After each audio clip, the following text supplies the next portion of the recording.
Today we commemorate St.Paisios of the Holy Mount Athos. Χρόνια πολλά to our two Paisios here today. Colton, and tell me your name. Paisios. All right, very good. St. Paisios, I love St. Paisios.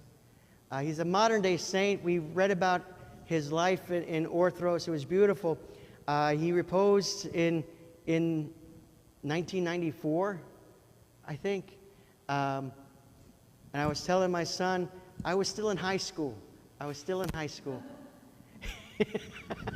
Don't laugh. Some of them that named Paisios wasn't even born yet. Were you born? Nope? Okay. So there we go. And he spoke so beautifully. A lot of his books that you find, they read as if he's talking to you. It's like the nuns were just writing it down as he spoke, and so we have this treasure house of his blessings. And a simple antidote that he tells that I found quite enjoyable. They asked him about the combischini, the prayer rope, and he says the 33 knots is significant for the 33 years of the Lord's life. He said the bigger ones, the 50, the 100, the 300, are not significant in number, but just the 33 was for that purpose. I found out from St. Paisios Monastery, when they don't have a priest and they do services, well, they don't do services, they do the Jesus prayer.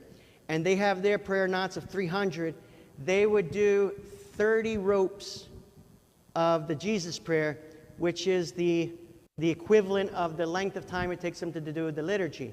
So their 300 knot rope 30 times is the length of the liturgy. St. Paisios says with the combischini, why do we use the combischini? And he says, are you familiar with those?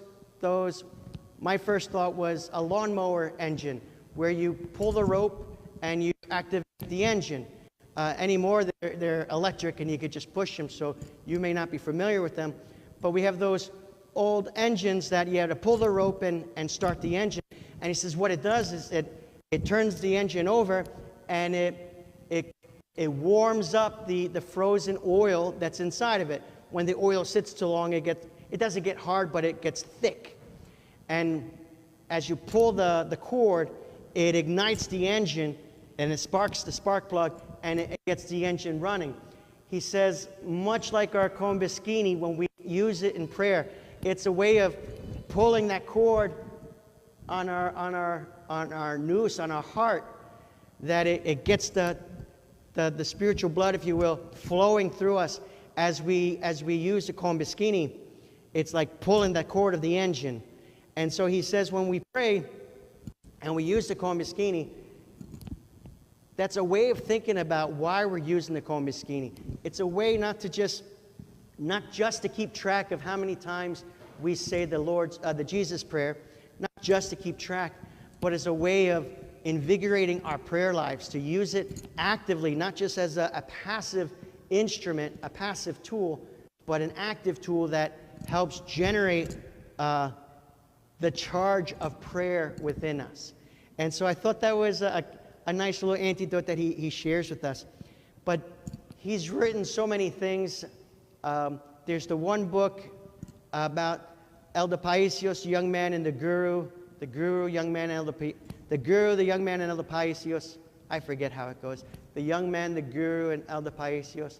And to just hear how he loved this young man who was struggling with his faith, dipping his toe in every distorted spiritual pool he could find, this young man.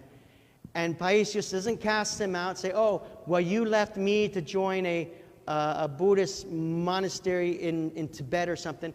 He doesn't say that. He just welcomes him back and prays for him and continues to guide him. How much we can learn from St. Paisios, that although people stray, we don't have to reject them. We welcome them back. And I read something silly. It said just because they go to another church doesn't mean we can't be friends anymore. This isn't a gang. It's not like it's a gang. But we always want to welcome them back and encourage them of the way of faith. So with those words, come forward for Andidoro. Thank you for joining us today.